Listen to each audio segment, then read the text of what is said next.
सबको जय मसीह की। आइए हम हमारे बाइबल अध्ययन कक्षा को जारी रखेंगे जो हमने पिछली कक्षा में शुरू किया था। पिछली कक्षा में हमने जो है सामान्य जानकारी जो दानियेल की पुस्तक के बारे में है उसके बारे में हमने सीखा था। और आज की कक्षा में हम लोग इस पुस्तक के जो लेखक हैं उसके बारे में और अधिक सीखेंगे। आप लोगों के मन में ये बात आ सकती है कि ये काफ़ी सामान्य बात है कि ये जो पुस्तक है, जो भविष्यवक्ताओं की जो पुस्तक है, जो दानियेल के बारे में हम बात करें वो दानियेल ने ही लिखी है। लेकिन ऐसे बहुत से वाद विवाद हैं जो दूसरी तरफ हमें दर्शाता है। हम सभी चीज़ों को हम गहराई में नहीं जाएंगे, लेकिन आपके सामने मैं ज़रूर जो है कुछ चीज़ों को प्रस्तुत करूँगा। और हम कहीं बाहर नहीं, लेकिन स्वयं वचन में से हम देखेंगे और इस बात की पुष्टि करेंगे कि ये जो पुस्तक है स्वयं दानियेल भविष्यवक्ता के द्वारा लिखी गई। हम देख सकते हैं दानियेल की पुस्तक 7 अध्याय 1 वचन में लिखा है, तब उसने वह स्वप्न लिखा और बातों का सारांश भी वर्णन किया। और 7 अध्याय 28 वचन में लिखा है, इस बात का वर्णन मैं अब कर चुका। ऐसी बहुत से विषय के बारे में हम देख सकते हैं जो दानियेल ने जो है उन बातों को जो है इस पुस्तक में लिखा है। ये वचन भी पुष्टि देता है कि दानियेल के द्वारा ये पुस्तक लिखी गई। 8 अध्याय उसके 2 वचन में भी वहाँ पे लिखा है, तब मैंने दर्शन देखा। ये दर्शन जो है ये स्वयं दानियेल के हृदय में था और कोई भी जो है इसे नहीं निकाल सकता था। 9 अध्याय 2 वचन, मुझ दानियेल ने शास्त्र के द्वारा समझा। 12 अध्याय 4 वचन में देख सकते हैं उस पुस्तक को बंद करने के बारे में लिखा। तो यहाँ पे वचन हमें बताता है ये सारी चीज़ें कि कैसे ये पुस्तक दानियेल स्वयं दानियेल भविष्यवक्ता के द्वारा लिखी गई और कोई भी जो है उन पुस्तक को बंद नहीं कर सकते थे, लेकिन स्वयं दानियेल। और ये सब वचन जो है ये पुष्टि देते हैं कि ये जो पुस्तक है स्वयं दानियेल भविष्यवक्ता के द्वारा लिखी गई। इन सब बातों से बढ़कर जैसे पिछली कक्षा में हमने सीखा कि स्वयं यीशु मसीह ने दानियेल भविष्यवक्ता के द्वारा में जो है वो प्रमाण दिया। हमने पिछले कक्षा में वचन पढ़ा था मत्ती का सुसमाचार 24 अध्याय 15 वचन, लूका का सुसमाचार उसका 21 अध्याय और 24 वचन। यिजकेल भविष्यवक्ता ने भी जो है दानियेल भविष्यवक्ता का वर्णन किया था जो पिछली कक्षा में हमने देखा था। यिजकेल की पुस्तक उसका 14 अध्याय 14 वचन, 14 अध्याय 20 वचन और 28 अध्याय 3 वचन। और ये जितने भी वचन हैं ये इस बात का सबूत है, ये प्रमाण है कि ये जो पुस्तक है स्वयं दानियेल भविष्यवक्ता के द्वारा लिखी गई। अब जो है हम इस पुस्तक के रूपरेखा के बारे में हम बात करेंगे। हम देख सकते हैं कि जो पिछली कक्षा में भी हमने देखा था कि इस पुस्तक में कुल जो है 12 अध्याय हैं और इन 12 अध्याय का जो विभाजन है अध्ययन करने की सरलता के लिए इसे हम 2 भाग में जो है विभाजित कर सकते हैं। पहला भाग 1 से 6 अध्याय और दूसरा भाग 7 से 12 अध्याय। 1 से 6 अध्याय जो है वो इतिहास है और 7 से 12 जो है वो भविष्यवाणियाँ। तो ये बहुत सरल है विभाजन करना। 1 से 6 अध्याय जो है वो इतिहास के बारे में है और 7 से 12 जो है अध्याय वो भविष्यवाणियाँ हैं। और 1 से 6 अध्याय जो पहला भाग है उसमें हम उन ऐतिहासिक बातों के बारे में हम पढ़ते हैं जो इतिहास में जो रचना घटी। तो हर एक बातें जो 1 से 6 अध्याय में लिखी हैं वो बातें हैं जो पहले से हो चुकी हैं, जो बीत चुकी हैं। लेकिन जो 7 से 12 अध्याय में चीज़ें लिखी हैं उनमें से बहुत सी चीज़ें अभी हो रही हैं और बहुत सी चीज़ें हैं जो आने वाली हैं। इसलिए ये पुस्तक जो है 2 भाग में विभाजन हम कर सकते हैं। 1 से 6 अध्याय उन बातों के बारे में है जो हो चुकी हैं, जो बीत चुकी है, इतिहास के बारे में है। और दूसरा अध्याय 7 से 12 अध्याय जो हैं उन बातों के बारे में है जो होने वाली हैं, जो भविष्यवाणियाँ हैं। अब हम बात करेंगे इस पुस्तक के मुख्य जो संदेश के बारे में है। इससे पहले हम हर एक अध्याय के अध्ययन में हम चलें तो वो है दानियेल की पुस्तक 2 अध्याय 22 वचन। वहाँ पे लिखा है, वही गूढ़ और गुप्त बातों को प्रकट करता और जानता है कि अंधियारे में क्या है और उसके संग सदा प्रकाश बना रहता है। तो यहाँ पे वचन हमें बताता है कि कैसे हर एक जो गूढ़ और गुप्त बातें हैं वो परमेश्वर हैं जो प्रकट करते हैं और हर एक जो अंधकार है स्वयं परमेश्वर है जो वो प्रकाश है और उनसे कोई भी बात जो है छुपी नहीं रहती। इसलिए हम इस वचन से जान सकते हैं कि परमेश्वर का वो जो ज्ञान है, वो जो प्रकाश है, वो इस पूरे पुस्तक का जो है मुख्य विचार है। लेकिन मुख्य जो संदेश के बारे में अगर हम बात करें तो आप देख सकते हैं 4 अध्याय 17 वचन, 25 वचन और 32 वचन। जब आप इन तीनों वचन को पढ़ोगे, आप इस पुस्तक के मुख्य संदेश को आप पा लोगे। 17 वचन, 25 वचन और 32 वचन 4 अध्याय का। यहाँ पे लिखा है कि जो जीवित है वह जान ले कि परम प्रधान परमेश्वर मनुष्य के राज्य में प्रभुता करता है और उसको जिसे चाहिए उसे दे देता है, और वह छोटे से छोटे मनुष्य को भी उस पर नियुक्त कर देता है। ये तीनों वचन में आप ये पाएंगे। आप लोग समझ रहे हैं, लिखा है परम प्रधान परमेश्वर मनुष्य के राज्य में प्रभुता करता है। संसार के राजा सोच सकते हैं कि वो लोग जो है राज्य करते हैं, लेकिन सच यही है कि यीशु मसीह, जिनको राजाओं का राजा भी कहा गया है, असली जो राज्य है वो परमेश्वर का है, और वो जो अधिकार है उन लोगों को देता है जिन्हें वो चाहता है। इसके बारे में पौलुस भी जो है अपनी पत्रियों में वर्णन करते हैं कि अधिकार जो है वो केवल परमेश्वर की ओर से मिलता है, और जो लोग अधिकार में हैं बेशक वो लोग नहीं जानते, लेकिन वो इसलिए है क्योंकि परमेश्वर ने जो है वो अनुमति दी है और इसीलिए वो उस जगह में है।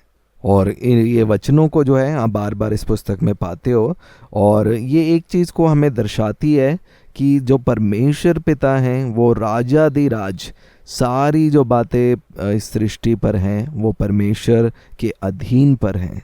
और हमें हमेशा याद रखना है कि परम प्रधान परमेश्वर मनुष्य के राज्य में प्रभुता करता है और उसको जिसे चाहिए उसे दे देता है।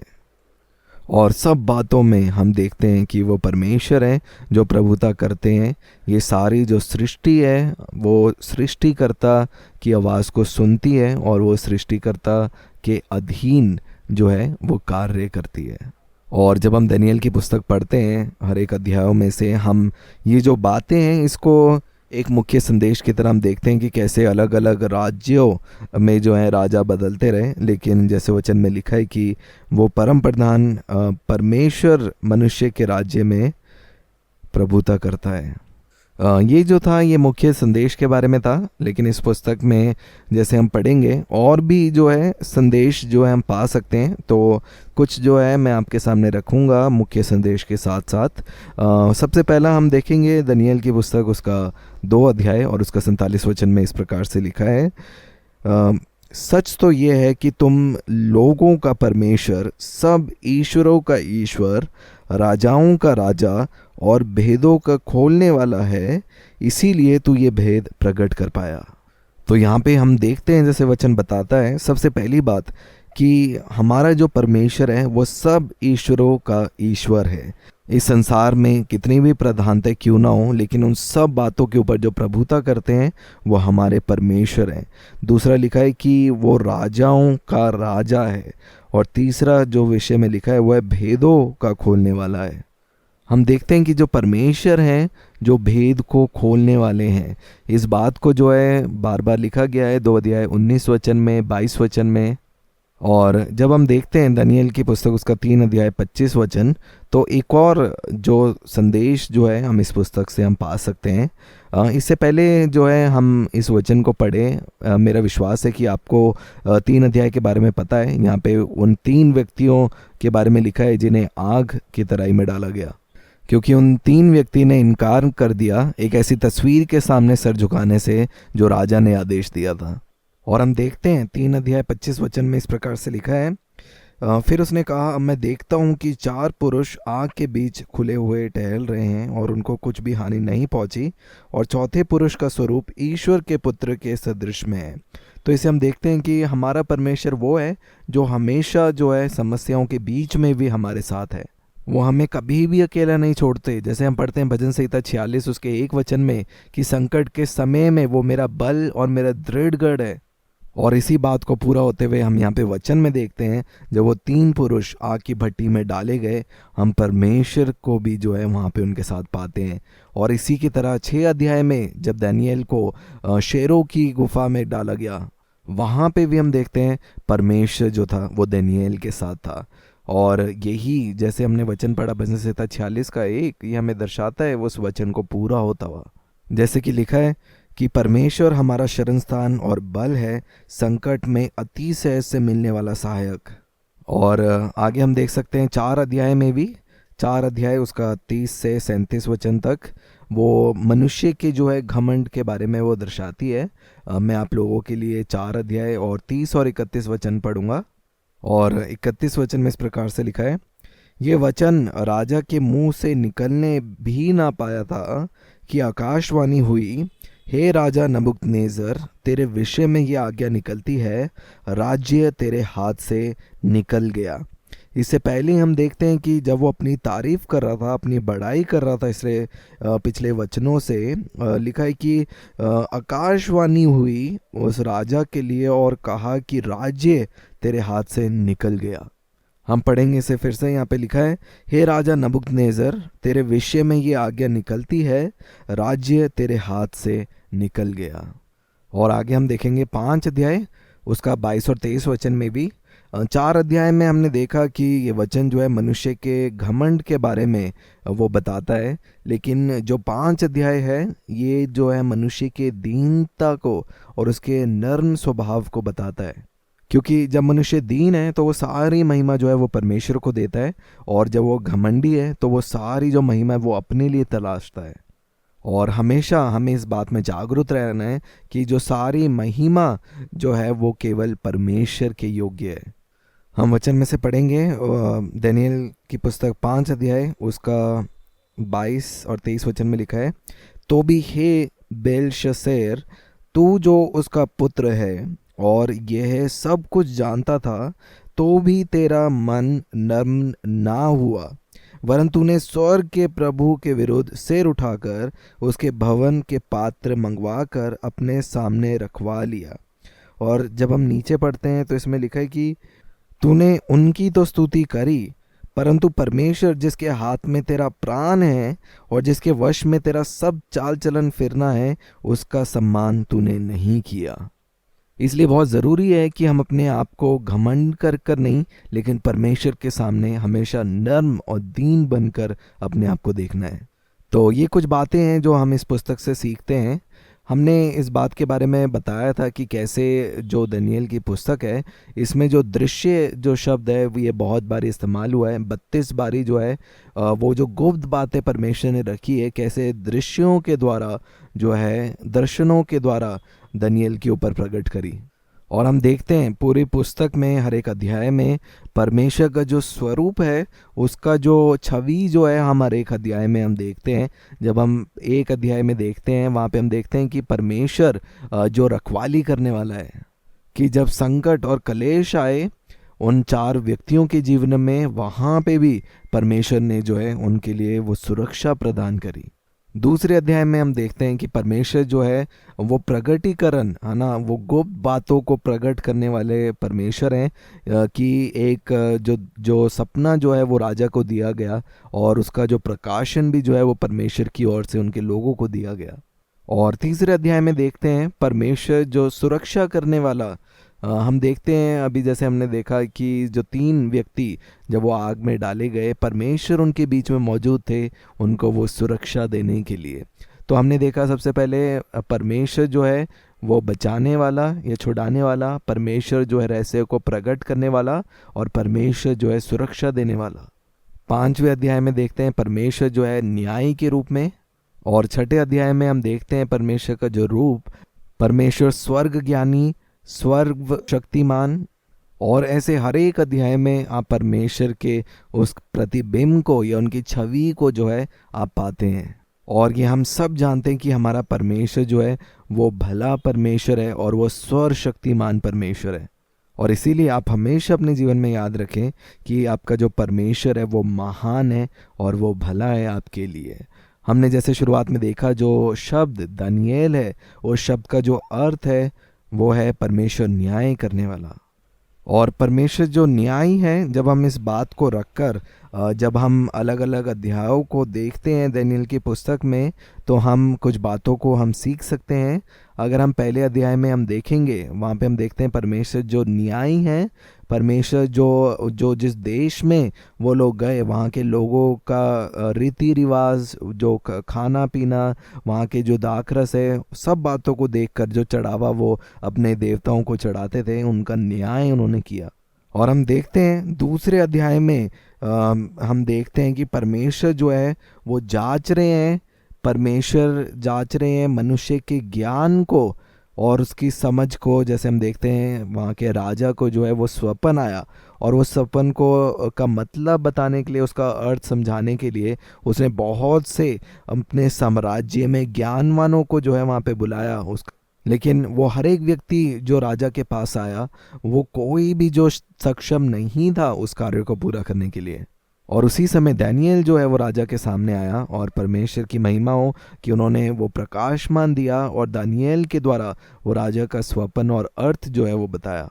तो परमेश्वर जांच रहे हैं, वो न्याय कर रहे हैं मनुष्य के ज्ञानों का, उनकी उसकी बुद्धि का।